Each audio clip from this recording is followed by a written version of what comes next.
Hi hello ನಮಸ್ಕಾರ. ಎಲ್ಲರೂ ಹೇಗಿದ್ದೀರಾ? ಎಲ್ಲರೂ ಚೆನ್ನಾಗಿದ್ದೀರಾ ಅಂದ್ಕೊಂಡಿದ್ದೀನಿ. ಸಾರಿ, 3 ದಿನದಿಂದ ನಾನೇ ವಾಯ್ಸ್ ಕೊಡ್ತಾ ಇದ್ದೀನಿ, ಯಾರೂ ಬೈಕೋಬೇಡಿ. ಬಿಕಾಸ್ ನೇತ್ರನ್ಗೆ ಥ್ರೋಟ್ ಇನ್ಫೆಕ್ಷನ್ ಆಗಿದೆ, ಅದಕ್ಕೋಸ್ಕರ ನನ್ನ ವಾಯ್ಸ್ ಬರ್ತಾ ಇದೆ. ಕುರುಡುಮಲೆಯಿಂದ ಹೊರಟು ನಾವು ನೆಕ್ಸ್ಟ್ ಹೋಗಿದ್ದು ಗುಟ್ಟಳ್ಳಿಯಲ್ಲಿರೋ ಬಂಗಾರ ತಿರುಪ್ತಿಗೆ. ಇದು 26 ಕಿಲೋಮೀಟರ್ ದೂರ ಇದೆ.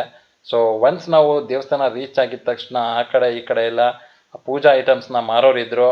ಅವರು ನಾವು ಟಿ ಟಿಲಿ ಇಲ್ದಿದ್ದನ್ನು, ತುಂಬ ಜನ ಇಲ್ದಿದ್ದನ್ನು ನೋಡಿ ಒಳ್ಳೆ ವ್ಯಾಪಾರ ಆಗತ್ತೆ ಅಂತ ಹೇಳಿಬಿಟ್ಟು, ಅಕ್ಕ ಕೌ ಇಲ್ಲಿ ಬಂಡ್ರ ಕೌ ಅಂತ ಕರಿತಿದ್ರು. ಬಟ್ ಲಾಸ್ಟಲ್ಲಿ ನಮ್ಮಮ್ಮ ಒಬ್ಬರೇ ಪೂಜೆ ಸಾಮಾನು ತಗೊಂಡಿದ್ದು. ಇದಾದ ಮೇಲೆ ನಮ್ಮ ಅಂಜಪ್ಪ ನೋಡ್ಬೋದು, ಫೋಟೋಸ್ ಹಿಡಿತಿದ್ದಾರೆ. ನಮ್ಮ ಚಿಕ್ಕಕ್ಕ, ದೊಡ್ಡಕ್ಕ ಮತ್ತು ನಮ್ಮ ಲಕ್ಷ್ಮಣ ಗಾನುಮನ ಎತ್ಕೊಂಡಿದ್ದಾರೆ. ಆ್ಯಕ್ಚುಲಿ ಇಲ್ಲಿ ಹೇಳಬೇಕು ಒಂದು ವಿಷಯನ, ಅದೇನೆಂದರೆ ಲಕ್ಷ್ಮಣಗೆ ಗಾನುಮ ಅಂದರೆ ಸಿಕ್ಕಾಪಟ್ಟೆ ಇಷ್ಟ. ಬರೀ ಅವ್ರ ಮಾತಲ್ಲ, ಅವರ ಶ್ರೀಮತಿ ರಮಾದೇವಿ ಕೂಡ ತುಂಬಾ ಇಷ್ಟ ಗಾನುಮ ಅಂದರೆ. ಇದಾದ ನಂತರ ಫಸ್ಟು ನಾವು ದೇವಸ್ಥಾನ ಎಂಟ್ರ್ ಮಾಡೋಕ್ಕೆ ಮುಂಚೆನೇ ನಮಗೆ ಈ ರೀತಿ ಒಂದು ಸುಂದರವಾದ ಗೋಪುರ ಸಿಗುತ್ತೆ. ನೋಡೋದಕ್ಕೆ ತುಂಬ ಹಳೆಯ ದೇವಸ್ಥಾನ ಇದು. ಬಟ್ ಅದೇನೋ ಅಂತಾರಲ್ಲ ಪರ್ಫೆಕ್ಟ್ನೆಸ್ ಅಂತ ಹೇಳ್ಬಿಟ್ಟು, ಅದನ್ನು ನಾವಿಲ್ಲಿ ನೋಡ್ಬೋದು. ಅಷ್ಟು ಕ್ಲೀನಾಗಿ ಕೆತ್ತನೆ ಮಾಡಿದ್ದಾರೆ. ಆ ಪಕ್ಕದಲ್ಲಿರೋ ಆನೆಗಳು ಎಲ್ಲ ಸಖತ್ತಾಗಿದೆ. ಸೊ ಫಸ್ಟಲ್ಲೇ ನೀವು ಒಂದು 10-20 ಮೆಟ್ಲು ಹತ್ತಬೇಕಾಗುತ್ತೆ. ತುಂಬ ಪುರಾತನವಾದ ದೇವಸ್ಥಾನ ಇದು. ಸೊ ಇದೆಲ್ಲ ಈ ಪ್ಲೇಸ್ನ ಫುಲ್ಲು ನೀವು ಎಕ್ಸ್ಪ್ಲೋರ್ ಮಾಡಬೇಕು ಅಂದರೆ ಒಂದು ದಿನ ಆದರೂ ನಿಮಗೆ ಫುಲ್ ಬೇಕೇ ಬೇಕು. ಒಳಗೆ ಹೋಗ್ತಿದ್ದಾಗೆ ನಿಮ್ಗೊಂದು ಉಂಡಿ ಇರುತ್ತೆ, ಮತ್ತು ನೀವೇನಾದರೂ ಸ್ಪೆಷಲ್ ಪೂಜೆ ಮತ್ತು ಅರ್ಚನೆ ಮಾಡಿಸ್ಬೇಕಂದ್ರೆ ಇವ್ರ ಹತ್ರ ಮಾಡಿಸ್ಬೋದು. ಸೊ ಒಳಗೆ ಹೋಗಿದ ತಕ್ಷಣ ನಿಮಗೆ ಜನರು ಕಾಣಿಸೋದಕ್ಕೆ ಸ್ಟಾರ್ಟ್ ಆಗ್ತಾರೆ. ನಾವು ಹೋಗಿದ್ದ ಟೈಮಲ್ಲಿ ತುಂಬ ಜಾಸ್ತಿ ಜನನೂ ಇರಲಿಲ್ಲ, ತುಂಬ ಕಡಿಮೆ ಜನನೂ ಇರಲಿಲ್ಲ. ಒಂದು ರೇಂಜ್ಗೆ ಒಂದು ಮೀಡಿಯಮ್ ಕ್ರೌಡ್ ಅಂತಾರಲ್ವ, ಸೊ ಆ ಥರ ಜನರಿದ್ದರು, ತುಂಬ ಜಾಸ್ತಿ ಜನ ಇರಲಿಲ್ಲ. ಸೊ ಇದು ಒಂದು 360 ಡಿಗ್ರಿ ಅಂತಾರಲ್ವ, ಸೊ ಅದನ್ನು ನಿಮಗೆ ತೋರಿಸ್ತಾ ಇದ್ದೀವಿ. ನೇತ್ರನ ಆ್ಯಕ್ಚುಲಿ ಕ್ಯಾಮ್ರಾ ವರ್ಕ್ ಮಾಡ್ತಿರೋದಲ್ಲಿ, ಅವಳೇ ವಿಡಿಯೋ ಮಾಡ್ತಿರೋದು. ಇಲ್ಲಿ ಎಲ್ಲ ಇದೆ. ಬಟ್ ಒಂದೇ ಒಂದು ಮಿಸ್ಸಿಂಗ್ ಆಗಿತ್ತು, ಅದೇನೆಂದರೆ ಕೋತಿಗಳು. ಲಾಸ್ಟ್ ಟೈಮ್ ನಾವು ಬಂದಾಗ ಸುಮಾರು ಒಂದು 500ರಿಂದ 1000 ಕೋತಿಗಳಿದ್ವು. ಬಟ್ ಈ ಸಾರಿ ಒಂದು ಕೋತಿನೂ ಕಾಣಿಸ್ತಿಲ್ಲ.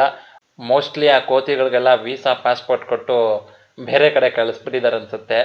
ಸೊ ಅದೊಂದು ಮಿಸ್ಸಿಂಗ್ ಆಗಿತ್ತು. ಇನ್ನು ಲೆಫ್ಟ್ಗೆ ಹಾಕ್ಕೊಂಡ್ರೆ ನಿಮಗೆ ಕಳ್ಳೆನೇ ಕಾಣಿಸುತ್ತೆ. ಸೊ ಲಾಸ್ಟ್ ಟೈಮ್ ಬಂದಾಗ ಇದ್ರ ತುಂಬ ನೀರಿತ್ತು, ಬಟ್ ಈ ಕಿತ್ತ ನೀರೇ ಇಲ್ಲ. ಪೈಪಲ್ಲಿ ನೀರು ಬಿಡ್ತಿದ್ರು. ಮೇ ಬಿ ನನಗೆ ಗೊತ್ತಿರೋ ಪ್ರಕಾರ ನಾನು ಅಂದ್ಕೊಂಡಿರೋದು, ಏನೋ ಅದರ ಕ್ಲೀನ್ ಮಾಡೋಕ್ಕೆ ಪಾಚಿ ಗಿಚ್ಚಿ ಕಟ್ಟಿರತ್ತಲ್ವ, ಸೊ ಅದಕ್ಕೆ ಕ್ಲೀನ್ ಮಾಡೋದಕ್ಕೆ ದೇವಸ್ಥಾನದ ಕಡೆಯಿಂದನೇ ಅದನ್ನು ಖಾಲಿ ಮಾಡಿಸಿ ಮತ್ತೆ ತುಂಬಿಸ್ತಾ ಇದ್ದಾರೆ ಅಂತ ಅಂದ್ಕೊಂಡಿದ್ದೆ. ಸೊ ನೀವು ನೋಡ್ಬೋದು, ದೀಕ್ಷಿತಾ ಮತ್ತು ಸುಷ್ಮಿತಾ ಮುಂದೆ ಹೋಗ್ತಾ ಇದ್ದಾರೆ, ನೇತ್ರನ ಜೊತೆನೇ ಇದ್ರು ಅವರು. ಇಲ್ಲೂ ಕೂಡ ಅಷ್ಟೇ ಒಂದು ಚಿಕ್ಕದೊಂದು ಗೋಪುರ ಇದೆ. ಇದರ ಮೇಲೆ ನೋಡ್ಬೋದು ನೀವು, ಗುಟ್ಟಳ್ಳಿ ಅಂತ ಕೂಡ ಬರೆದಿರ್ತಾರೆ. ಬಂಗಾರು ತಿರುಪತಿ, KGF ತಾಲೂಕು, ಕೋಲಾರ ಜಿಲ್ಲೆ. ಇದು ಕೂಡ ಅಷ್ಟೇ ತುಂಬಾ ಚೆನ್ನಾಗಿದೆ, ಅದ್ಭುತವಾಗಿದೆ ನೋಡೋದಕ್ಕೆ. ಆ್ಯಕ್ಚುಲಿ ಏನು ಗೊತ್ತಾ, ಇಂಥ ಪುರಾತನವಾದ ದೇವಸ್ಥಾನಗಳನ್ನ ನಾವು ಮೊಬೈಲಲ್ಲಿ ಎಷ್ಟೇ ಕ್ವಾಲಿಟಿ ತೋರಿಸ್ಬೋದು, ಬಟ್ ಆದರೂ ಡೈರೆಕ್ಟ್ ನಮ್ಮ ಕಣ್ಣಿಂದ ನೋಡ್ತೀವಲ್ವಾ, ಅದು ರೀ ಆ್ಯಕ್ಚುಲಿ ಖುಷಿ ಕೊಡೋದು ನಮ್ಮ ಕಣ್ಣಿಗೆ. ಇನ್ನು ಇಲ್ಲಿಂದ ಮೆಟ್ಲುಗಳು ಸ್ಟಾರ್ಟ್ ಆಗುತ್ತಪ್ಪ, ಹತ್ತಿ ಸುಸ್ತಾಗಿ ಹೋಗ್ತಾರೆ ಮಕ್ಕಳು, ಅಷ್ಟೊಂದಿದೆ. ಯಾಕಂದರೆ ಮೇಯ್ನ್ ದೇವಸ್ಥಾನ ಇರೋದು ಒಂದು ಬೆಟ್ಟದ ಮೇಲೆ ಇರೋದು. ಸೊ ಅಲ್ಲಿವರೆಗೂ ಈ ಒಂದು ಚಿಕ್ಕ ಚಿಕ್ಕ ದೇವಸ್ಥಾನಗಳು ಮತ್ತು ಮಂಟಪಗಳು ಇವೆಲ್ಲ ಇರುತ್ತೆ. ನೀವು ಆಲ್ರೆಡಿ ನೋಡ್ಬೋದು, ನಮ್ಮ ದೀಕ್ಷಿತ ಆಲ್ರೆಡಿ ಸುಸ್ತಾಗ್ಬಿಟ್ಟವಳೆ, ಕೂತ್ಕೊಬಿಟ್ಟವಳೆ ಒಂದು ಕಡೆ. So through out the journey ಅಷ್ಟೇ ಅವರು ಒಂದು 10 ಮೆಟ್ಲು ಹತ್ತೋದು ಕೂತ್ಕೊಳ್ಳೋದು, ಒಂದು 10 ಮೆಟ್ಲು ಹತ್ತೋದು ಕೂತ್ಕೊಳ್ಳೋದು, ರೆಸ್ಟ್ ಮಾಡೋದು. ನಡೀರಮ್ಮ ಅಂದರೆ ಇರುಮಮ್ಮ ಸೊಂಟ ಎಲ್ಲ ನೋವ್ತಾ ಇದೆ, ಇರುಮಮ್ಮ ಕಾಲೆಲ್ಲ ನೋವ್ತಾ ಇದೆ, ಈ ಥರನೇ ಹೇಳೋರು. ಬಟ್ ಏನು ಮಾಡೋಕ್ಕಾಗಲ್ಲ, ಮಕ್ಕಳಲ್ವಾ, ಹತ್ತಿ ಅಭ್ಯಾಸ ಇಲ್ಲ ಅವ್ರಿಗೆ. ಸೊ ಅದಕ್ಕೋಸ್ಕರ. ಇನ್ನು ಇಲ್ಲಿ ನೀವು ನೋಡ್ಬೋದು, ಮೆಟ್ಲು ಹತ್ತಿ ಸುಸ್ತಾಗಿರ್ತಾರಲ್ವ, ಸೊ ಅಂಥವರು ಸ್ವಲ್ಪ ಹೊತ್ತು ಕೂತ್ಕೊಂಡು ವಿಶ್ರಾಂತಿ ಪಡೆಯೋದಕ್ಕೆ ಆ ಕಡೆ ಈ ಕಡೆ ಒಂದು ಬೆಂಚ್ ರೀತಿ ಸೆಟಪ್ ಮಾಡಿದ್ದಾರೆ. ಇನ್ನು ಮೇಲೆ ಅದು ಮರನೋ ಗಿಡನೋ ಗೊತ್ತಿಲ್ಲ, ನೆರಳಿಗೋಸ್ಕರ ಅಂತ ಒಂದು ಬಳ್ಳಿ ಥರ ಹರಡಿಸ್ಬಿಟ್ಟಿದ್ದಾರೆ. ಒಂದು ಎಕ್ಸಲೆಂಟ್ ಐಡಿಯಾ ಅಂತಲೇ ಹೇಳ್ಬೋದು, ತಲೆ ಚೆನ್ನಾಗಿ ಓಡಿಸಿದ್ದಾರೆ. ಇನ್ನು ಇವರಂತೂ ಹೇಳಬೇಕಾಗಿಲ್ಲ ಬಿಡಿ, ಅಲ್ಲೂ ಸೆಲ್ಫಿ ತಗೊಂಡ್ರು, ಅಲ್ಲಿಂದ ಮತ್ತೆ ಬಂದು ಇಲ್ಲೂ ಸೆಲ್ಫಿ ತಗೋತಾ ಇದ್ದಾರೆ. ಸರಿ ಆಯಿತು ಅಂತೇಳಿ ನಮ್ಮ ದೀಕ್ಷಿತ ಸುಮ್ಮನೆ ಕೂತ್ಕೊಬಿಟ್ಲು, ಅಲ್ಲೊಂದು ಸರಿ ಕೂತ್ಕೊಂಡಿದ್ಲು, ಮತ್ತೆ ಇಲ್ಲಿ ನೋಡಿ, ಮತ್ತೆ ಇಲ್ಲಿ ಬಂದು ಇಲ್ಲೂ ಸ್ವಲ್ಪ ಹೊತ್ತು ರೆಸ್ಟ್ ಮಾಡ್ತಾ ಇದ್ದಾಳೆ. ಹೋಗ್ಲಿ ಬಿಡಿ, ಇನ್ನೇನು ಮಾಡೋಕ್ಕಾಗುತ್ತೆ. ಸೊ ಎಲ್ಲ ಫೈನಲಿ ಟೋಟಲಾಗಿ ಎಲ್ಲರೂ ಒಂದು ಗ್ರೂಪ್ ಫೋಟೋ ಅಂತಾರಲ್ವ, ಸೊ ಆ ರೀತಿ ಗ್ರೂಪ್ ಫೋಟೋ ತಗೋತಾ ಇದ್ದಾರೆ.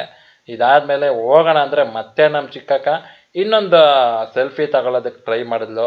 ನೋಡಿ, ಈ ಕಾಲದ ಜನ್ರೇಷನ್ ಮಕ್ಕಳಿಗೆ ಎಷ್ಟೊಂದು ಸೆಲ್ಫಿ ಹುಚ್ಚಿದೆ ಅಂತ, ಏನು ಮಾಡೋಕ್ಕಾಗೋದಿಲ್ಲ. ಸೊ ಒಳಗೆ ಎಂಟ್ರಿ ಆಗ್ತಾ ಒಂದು ಡೋರ್ ಇದೆ, ಅಲ್ಲಿ ನಮಗೆ ಒಂದು ಗರುಡಂದು ಒಂದು ವಿಗ್ರಹ ಇದೆ. ಸೊ ಮೋಸ್ಟ್ಲಿ ಇದನ್ನು ಗರುಡ ದ್ವಾರ ಅಂತಲೇ ಕರಿಬೋದು. ತುಂಬ ಬ್ಯೂಟಿಫುಲ್ ಆಗಿದೆ. ಏನೋ ಒಂಥರ ಯಾವುದೋ ಒಂದು ಮಿಸ್ಟೀರಿಯಸ್ ಆಗಿರೋ ಒಂದು ಟೆಂಪಲ್ ಒಳಗೆ ಹೋಗ್ತಾ ಇದ್ದೀವಿ, ಒಂದು ನಿಗೂಢವಾಗಿದೆ ಒಳಗೆ ಅನ್ನೋ ಥರ ತುಂಬ ಚೆನ್ನಾಗಿದೆ ನೋಡೋದಕ್ಕೆ.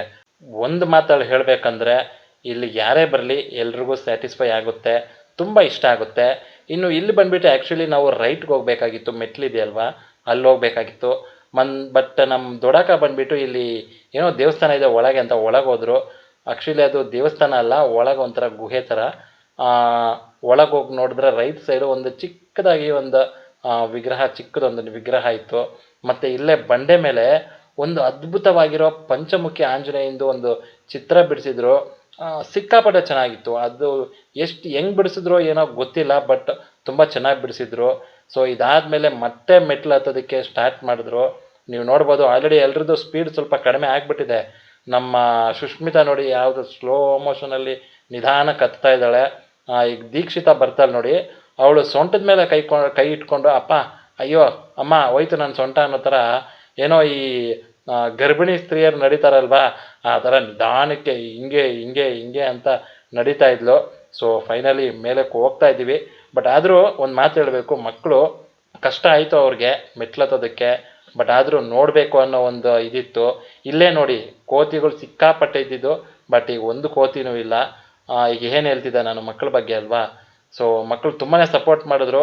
ಅವ್ರಿಗೂ ಒಂದು ಕ್ಯೂರಿಯಾಸಿಟಿ ಅನ್ನೋದಿತ್ತು, ನಮ್ಮ ಮಾವ ಎಲ್ಲಿ ಕರ್ಕೊಂಡು ಹೋಗ್ತಾರೆ, ಯಾವ್ಯಾವ ದೇವಸ್ಥಾನ ಕರ್ಕೊಂಡು ಹೋಗ್ತಾರೆ, ಯಾವ್ಯಾವ ಪ್ಲೇಸಸ್ ಕರ್ಕೊಂಡು ಹೋಗ್ತಾರೆ ಅಂತ. ಸೊ ಅವ್ರಿಗೆ ಸುಸ್ತಾದ್ರೂ ಪರವಾಗಿಲ್ಲ, ಅವರು ಸಪೋರ್ಟ್ ಮಾಡಿದ್ರು. ಇಲ್ಲಿ ಗಂಟ ಲಾಸ್ಟ್ ನಮಗಿತ್ತು ಪರ್ಮಿಷನು. ಇದಾದಮೇಲೆ ನಮಗೆ ವಿಡಿಯೋ ಮಾಡೋಕ್ಕೆ ಪರ್ಮಿಷನ್ ಕೊಡಲಿಲ್ಲ. ಕುರುಡುಮಲೆಯಲ್ಲೂ ಅಷ್ಟೇ, ಇಲ್ಲೂ ಅಷ್ಟೇ ಪರ್ಮಿಷನ್ ಕೊಡಲಿಲ್ಲ. ಬಟ್ ಅದು ಯಾಕೋ ಅಂತ ಗೊತ್ತಿಲ್ಲ. ಮೋಸ್ಟ್ಲಿ ನನ್ನ ಗೆಸ್ ಪ್ರಕಾರ ಇಲ್ಲಿ ದೇವಸ್ಥಾನ ಏನಿದೆ ಇದ್ರ ಒಳಗೆ ಇರೋ ಗರ್ಭಗುಡಿನ ಕಂಪ್ಲೀಟಾಗಿ ಚಿನ್ನದಲ್ಲಿ ಮಾಡಿದ್ದಾರೆ. ಸೊ ಒಂದು ಸೆಕ್ಯೂರಿಟಿ ಪರ್ಪಸ್ಗೋಸ್ಕರ, ಅಂದರೆ ಒಂದು ಸೆಕ್ಯೂರಿಟಿ ಇರಲಿ ಅನ್ನೋ ಒಂದು ಕಾರಣಕ್ಕೆ ಇಲ್ಲಿ ಫೋಟೋಸ್ ಆಗಲಿ ವೀಡಿಯೋಸ್ ಆಗಲಿ ಇದನ್ನೆಲ್ಲ ಸ್ಟಾಪ್ ಮಾಡಿಸಿದ್ದಾರೆ ಅಂತ ನನ್ನ ಒಂದು ಅನಿಸಿಕೆ. ಬಟ್ ಆದರೂ ಅದು ಕೂಡ ಒಂದು ಲೆಕ್ಕದಲ್ಲಿ ಒಳ್ಳೆಯದೇ. ಸೊ ಪೂಜೆ ಎಲ್ಲ ಮುಗಿಸ್ಕೊಂಡು ನಾವೆಲ್ಲ ಕೆಳಗೆ ಬರ್ತಾಯಿದ್ವಿ. ಹತ್ತೋವಾಗ ಮಕ್ಕಳೇ ಆಗಿರ್ಬೋದು, ನಮ್ಮ ತಾಯಿಯವರಾಗಿರ್ಬೋದು, ಅಥವಾ ನಮ್ಮ ಅಕ್ಕಂದ್ರೆ ಆಗಿರ್ಬೋದು, ಎಷ್ಟು ಕಷ್ಟಪಟ್ಟು ಹತ್ತಿದ್ರೋ ದೇವರ ದರ್ಶನ ಮುಗಿದು ಪೂಜೆ ಮುಗಿಸಿದ್ಮೇಲೆ ಅಷ್ಟೇ ಒಂದು ಖುಷಿಯಿಂದ ಅವರು ಕೆಳಗೆ ಇಳಿತಿದ್ರು. ಅವರವರೇ ಮಾತಾಡ್ಕೋತಾ ಇದ್ರು, ತುಂಬ ಚೆನ್ನಾಗಿತ್ತಲ್ವ ಪ್ಲೇಸು, ಅದು ಚೆನ್ನಾಗಿತ್ತಲ್ವ, ಇದು ಚೆನ್ನಾಗಿತ್ತಲ್ವ, ಒಳಗಡೆ ಎಲ್ಲ ನಿಜವಾಗ್ಲೂ ಅದೆಲ್ಲ ಚಿನ್ನನ, ಹಾಗೆ ಹಿಂಗೆ ಎಲ್ಲ ಮಾತಾಡ್ಕೋತಾ ಇದ್ರು. ಸೊ ಅದನ್ನೆಲ್ಲ ಕೇಳಿಸ್ಕೊಂಡು ನನಗೂ ತುಂಬ ಖುಷಿ ಆಯಿತು. ಇನ್ನು ಗಾನಮ್ಮ ಮಾತ್ರ ಆವಾಗವಾಗ ಅಳ್ತಾನೆ ಇದ್ಲು, ಯಾಕಂದರೆ ಬಿಸಿಲು ತುಂಬ ಇತ್ತು. ಈವನ್ ಅವಳಿಗೆ ಹೊಟ್ಟೆ ತುಂಬ ಹಾಲು ಕೊಟ್ಟಿದ್ರು ಅವಳು ಆ ಬಿಸಿಲನ್ನ ತಡೆಯೋದಕ್ಕಾಗದೆ, ಅಂದರೆ ಆಲ್ರೆಡಿ ಅವಳು ಮುಡಿ ಕೊಟ್ಟಿದ್ಲಲ್ವ, ಕೂದಲಿರಲಿಲ್ಲ ತಲೆ ಮೇಲೆ. ಸೊ ಆ ಒಂದು ಬಿಸಿಲಿಗೆ ಆ ತಾಪನ ತಡ್ಕೊಳಕ್ಕಾಗದೆ ಆವಾಗ ಅಳ್ತಾನೆ ಇದ್ಲು. ಸೊ ಆಗ ಒಂದು ಸ್ವಲ್ಪ ಹೊತ್ತು ನಮ್ಮ ದೊಡ್ಡಕ್ಕ ಎತ್ಕೊಂಡ್ರೆ, ಸ್ವಲ್ಪ ಹೊತ್ತು ನಮ್ಮ ಚಿಕ್ಕಕ್ಕ ಎತ್ಕೋತಾ ಇದ್ರು, ಸ್ವಲ್ಪ ಹೊತ್ತು ನಮ್ಮ ತಾಯಿಯವ್ರು ಎತ್ಕೋತಿದ್ರು, ಸ್ವಲ್ಪ ಹೊತ್ತು ನೇತ್ರ ಎತ್ಕೋತಿದ್ರು. ಸೊ ಈ ಥರ ಒಂದು ಮ್ಯಾನೇಜ್ ಮಾಡ್ಕೋತಾ ಇದ್ರು ಪಾಪುನ. ಇನ್ನು ಇವ್ರು ನೋಡ್ಬೋದು, ಮತ್ತೆ ಇಲ್ಲೂ ಕೂಡ ಅಷ್ಟೇ ಒಂದು ಬಂಡೆ ಮೇಲೆ ಹತ್ಬಿಟ್ಟು ಸೆಲ್ಫಿ ಹಿಡಿಯೋದಕ್ಕೆ ಸ್ಟಾರ್ಟ್ ಮಾಡಿದ್ರು. ಇದೇ ರೀತಿ ಎಲ್ಲ ಖುಷಿಯಿಂದ ಮಾತಾಡ್ಕೊತ ಮುಂದೆ ಹೋಗ್ತಾ ಇದ್ರು. ಅಲ್ಲೂ ಅಷ್ಟೇ ಪಕ್ಕದಲ್ಲೆಲ್ಲ ಸ್ವಲ್ಪ ಪ್ಲೇಸಸ್ ಇದ್ವು, ಅದನ್ನೆಲ್ಲ ಕೈಯಲ್ಲೇ ತೋರಿಸ್ಕೊತಾ ನಮ್ಮ ಚಿಕ್ಕಕ್ಕ ಅವರು ಎಲ್ರಿಗೂ ಗೈಡ್ ಮಾಡ್ತಾಯಿದ್ರು. ನೀವು ಇಲ್ಲಿ ನೋಡ್ಬೋದು, ಇಲ್ಲಿ ನಮ್ಮ ಅಕ್ಕ ಎತ್ಕೊಂಡಿದ್ದಾಳೆ ಪಾಪುನ. ಸೊ ಎಲ್ಲ ಪೂಜೆ ಎಲ್ಲ ಮುಗಿದು ಕೆಳಗಡೆ ಇಳಿದಾಗ ಅಲ್ಲಿ ಒಂದು ಅನ್ನ ಸಂತರ್ಪಣೆ ಅನ್ನೋದು ಮಾಡ್ತಿದ್ರು, ಅಂದರೆ ಎಲ್ರಿಗೂ ಅನ್ನದಾನ ಮಾಡ್ತಿದ್ರು. ಸೊ ತುಂಬ ಜನ ಕ್ಯೂ ನಿಂತ್ಕೊಬಿಟ್ಟಿದ್ರು. ಆ್ಯಕ್ಚುಲಿ ಅದಕ್ಕೆ ಕ್ಯೂ ಸಿಸ್ಟಮ್ ಮಾಡಿದರು, ರಶ್ ಆಗದೆ ಇರಲಿ ಅಂತೇಳ್ಬಿಟ್ಟು. ಸೊ ನಾವೆಲ್ಲ ಅಲ್ಲೇ ಊಟ ಮಾಡ್ಕೊಂಡ್ವಿ. ಯಾರಾದರೂ ಇಲ್ಲಿ ನಡೀತಾ ಇರೋ ಅನ್ನದಾನಕ್ಕೆ ಸಹಾಯ ಮಾಡಬೇಕು ಅಂದ್ಕೊಂಡ್ರೆ ಇಲ್ಲೊಬ್ಬರು ಮೂವರು ಕೂತ್ಕೊಂಡಿರ್ತಾರೆ, ಇವ್ರಿಗೆ ನಿಮ್ಮ ಹಣ ಸಹಾಯ ಮಾಡಬಹುದು. ಸೊ ಇನ್ನು ಆಚೆ ಬಂದ ಮೇಲೆ ನಿಮಗೆ ಸುತ್ತಮುತ್ತ ನೋಡ್ಬೋದು, ಸಾಕಷ್ಟು ಬೊಂಬೆ ಅಂಗಡಿಗಳು, ತಿಂಡಿ ಅಂಗಡಿಗಳು ಎಲ್ಲ ಇರ್ಬೋದು. ನೇತ್ರ ನೋಡ್ಬೋದು, ಪಾಪು ತಲೆ ಮೇಲೇ ಕೈ ಇಟ್ಕೊಂಡಿದ್ಲು, ಯಾಕಂದರೆ ಬಿಸಿಲು ಜಾಸ್ತಿ ಇತ್ತಲ್ವ, ಮತ್ತೆ ಪಾಪು ಎಲ್ಲಿ ಅಳ್ತಾಳೋ ಅನ್ನೋದಕ್ಕೆ ಕೈನ ಅಡ್ಡ ಇಟ್ಕೊಂಡೇ ಬರ್ತಿದ್ಲು. ಆ್ಯಕ್ಚುಲಿ ಅವರೆಲ್ಲ ಹಿಂದೆ ಬರ್ತಿದ್ರು, ನಿಧಾನಕ್ಕೆ ಬರ್ತಿದ್ರು. ಬಟ್ ಪಾಪು ಅಳ್ತಿದ್ದಾಳೆ ಅನ್ನೋದಕ್ಕೋಸ್ಕರ ನೇತ್ರ ಮಾತ್ರ ಸ್ವಲ್ಪ ಬೇಗ ಬರ್ತಿದ್ಲು. ಈ ವಿಡಿಯೋನೆಲ್ಲ ಮಾಡ್ತಿರೋದು ನಮ್ಮ ಸುಷ್ಮಿತಾ ಮಾಡ್ತಾಯಿದ್ಲು. ನೀವು ನೋಡ್ಬೋದು, ಕಬ್ಬಿನ ಹಾಲಾಗಲಿ, ಒಂದು ಬೊಂಬೆ ಅಂಗಡಿ ಆಗಲಿ, ಬೊಂಬೆ ಅಂಗಡಿಗಳೇ ಜಾಸ್ತಿ ಇತ್ತು, ಯಾಕಂದರೆ ಮಕ್ಕಳಿಗೆ ಇಷ್ಟ ಅಲ್ವಾ ಬೊಂಬೆಗಳು. ಸೊ ಬೊಂಬೆ ಅಂಗಡಿಗಳೇ ಜಾಸ್ತಿ ಇತ್ತು. ಇನ್ನು ಸ್ವಲ್ಪ ಮುಂದಕ್ಕೆ ಹೋದರೆ ನಿಮಗೆ ಈ ಮಿಕ್ಚರು, ಖಾರ ಬೂಂದಿ, ಸ್ವೀಟು, ಅದು ಇದು, ಈ ಕುರುಕುಲು ತಿಂಡಿ ಇಂಥವೆಲ್ಲ ಸಿಗುತ್ತೆ, ಮತ್ತು ಕಡಲೆಪುರಿ ಇವೆಲ್ಲ ಸಿಗುತ್ತೆ. ಈ ಥರ ಇತ್ತು. ಸೊ ಇಲ್ಲೂ ಒಂದು ಕೂಡ ನೋಡ್ಬೋದು, ಪಾಶುನಾಶನಂ ಅಂತ ಏನೋ ಬರೆದಿದ್ದಾರೆ. ಸೊ ಇದು ಏನಂತ ನನಗೂ ಗೊತ್ತಿಲ್ಲ ಆ್ಯಕ್ಚುಲಿ. ನಿಮ್ಗೇನಾದರೂ ಗೊತ್ತಿದ್ದರೆ ಕಮೆಂಟಲ್ಲಿ ಹಾಕಿ. ಸೊ ಈ ರೀತಿ ನಮ್ಮ ಜರ್ನಿ ಅನ್ನೋದು ಹೋಯ್ತು. ಮಕ್ಕಳು ಆ್ಯಕ್ಚುಲಿ ಕೇಳಿದ್ರು ನನ್ನ, ಮಮ್ಮ ನೆಕ್ಸ್ಟ್ ನಾವು ಎಲ್ಲಿಗೆ ಹೋಗ್ತೀವಿ ಅಂತ. ನಾನು ಅದನ್ನೂ ಅವ್ರಿಗೆ ಹೇಳಕ್ಕೆ ಹೋಗಲಿಲ್ಲ, ಯಾಕಂದರೆ ಒಂದು ಸರ್ಪ್ರೈಸ್ ಆಗಿರಲಿ ಅನ್ನೋದಕ್ಕೋಸ್ಕರ. ಸೊ ಇದು ದೇವಸ್ಥಾನದ ಮುಂಭಾಗ. ಇಲ್ಲಿಂದನೇ ಎಲ್ಲ ಗಾಡಿಗಳು ಎಂಟ್ರಿ ಆಗುತ್ತೆ ಮತ್ತು ಎಕ್ಸಿಟ್ ಆಗುತ್ತೆ. ಸೊ ತುಂಬ ಖುಷಿ ಆಯಿತು ನನಗೂ. ಫಸ್ಟು ಮುಳಬಾಗಿಲಿಗೆ ಹೋಗಿದ್ವಿ, ಎರಡನೇದು ಕುರುಡುಮಲೆ, ಮೂರನೇದು ಈಗ ಬಂಗಾರ ತಿರುಪತಿಗೆ. ಇದೆಲ್ಲ ನಾವು ಆಲ್ಮೋಸ್ಟ್ ಮಧ್ಯಾಹ್ನದೊಳಗಡೆ ಮುಗಿಸಿದ್ವಿ. ನೆಕ್ಸ್ಟ್ ಒಂದು ಜಾಗಕ್ಕೆ ಕರ್ಕೊಂಡು ಹೋಗ್ತೀನಿ. ಅದು ಯಾವ ಜಾಗ ಅಂತ ನಾನು ಈಗಲೂ ಹೇಳೋದಿಲ್ಲ, ಬಟ್ ಅದು ಕೂಡ ಒಂದು ಫೇಮಸ್ ಜಾಗ, ಚೆನ್ನಾಗಿದೆ. ಸೊ ತುಂಬ ಖುಷಿ ಆಯಿತು ನನಗಂತೂ. ಮಕ್ಕಳು ಖುಷಿಯಾಗಿದ್ದರು, ಇವನ್ ನೇತ್ರ ಕೂಡ ಆಗಿದ್ಲು. ಎಲ್ರಿಗೂ ತೋರಿಸ್ತಾ ಇದ್ದೀವಲ್ವ ಅಂತ ಹೇಳ್ಬಿಟ್ಟು. ಸೊ ಫೈನಲಿ ನೇತ್ರ ನಾನು ಕಾರಲ್ಲೇ ಪಾರ್ಕ್ ಮಾಡಿದ್ದೆ, ಬಂದಿದ್ಲು. ಸೊ ಇಷ್ಟೊತ್ತು ವಿಡಿಯೋ ನೋಡಿದ್ದೀರಾ ಅಂದರೆ ನಿಮಗೆ ವಿಡಿಯೋ ಇಷ್ಟ ಆಗಿದೆ ಅನ್ಕೋತೀನಿ. ನೆಕ್ಸ್ಟ್ ನಾವು ಯಾವ ಪ್ಲೇಸ್ಗೆ ಹೋಗ್ತೀವಿ, ಅಲ್ಲಿ ಯಾವ ಜಾಗ ಇದೆ, ಹೇಗೆ ಎಲ್ಲದನ್ನು ನಾನು ನಿಮಗೆ ಮುಂದಿನ ವಿಡಿಯೋದಲ್ಲಿ ತಿಳಿಸ್ಕೊಡ್ತೀನಿ. Thank you.